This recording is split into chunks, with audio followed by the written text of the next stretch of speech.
Heroine సమంతకు social మీడియాలో ఉన్న craze అంతా ఇంత కాదు. సమంతకు ఇన్స్టాగ్రామ్ లో ఏకంగా 35.3 మిలియన్ల ఫాలోవర్లు ఉన్నారు. తెలుగు, తమిళ భాషల్లో ఊహించని స్థాయిలో క్రేజ్ ఉన్న Samantha family man 2 web series తో హిందీ ప్రేక్షకులను సైతం ఆకట్టుకున్నారు.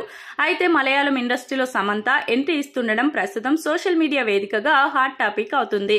మలయాళ సూపర్ స్టార్ మమ్ముట్టి సినిమాలో సమంత కీలక పాత్రలో నటించనున్నారు.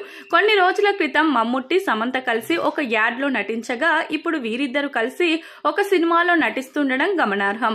మమ్ముట్టి ఈ మధ్య కాలంలో నటించిన సినిమాలు బాక్సాఫీస్ వద్ద బ్లాక్ బస్టర్ హిట్ గా నిలవడంతో పాటు అన్ని వర్గాల ప్రేక్షకులను ఆకట్టుకోవడం గమనార్హం. సమంత మలయాళ ఇండస్ట్రీలో సైతం ఏ రేంజ్ లో సంచలనాలు సృష్టిస్తారో చూడాల్సి ఉంది. రీ ఎంట్రీలో సమంత కెరియర్ ను ఏ విధంగా ప్లాన్ చేసుకుంటారో చూడాల్సి ఉంది. సమంత మయోసైటిస్ నుంచి పూర్తి స్థాయిలో కోలుకున్నారని తెలుస్తుంది. మరో 10 రోజుల్లో ఈ సినిమా షూటింగ్ మొదలు కానుందని తెలుస్తుంది. గౌతమ్ మీనన్ డైరెక్షన్ లో ఈ సినిమా తెరకెక్కుతుంది. సమంత సినిమాలోకి రీ ఎంట్రీ ఇస్తూ వరుస ప్రాజెక్టులను ప్రకటిస్తూ ఉండడంతో ఫ్యాన్స్ సంతోషానికి అవధులు లేకుండా పోయాయి. మా ఇంటి బంగారం అనే మరో సినిమాలో కూడా సమంత నటిస్తున్నారు. సమంత తర్వాత ప్రాజెక్టులతో సంచలన విజయాలను సొంతం చేసుకుంటారేమో చూడాల్సి ఉంది.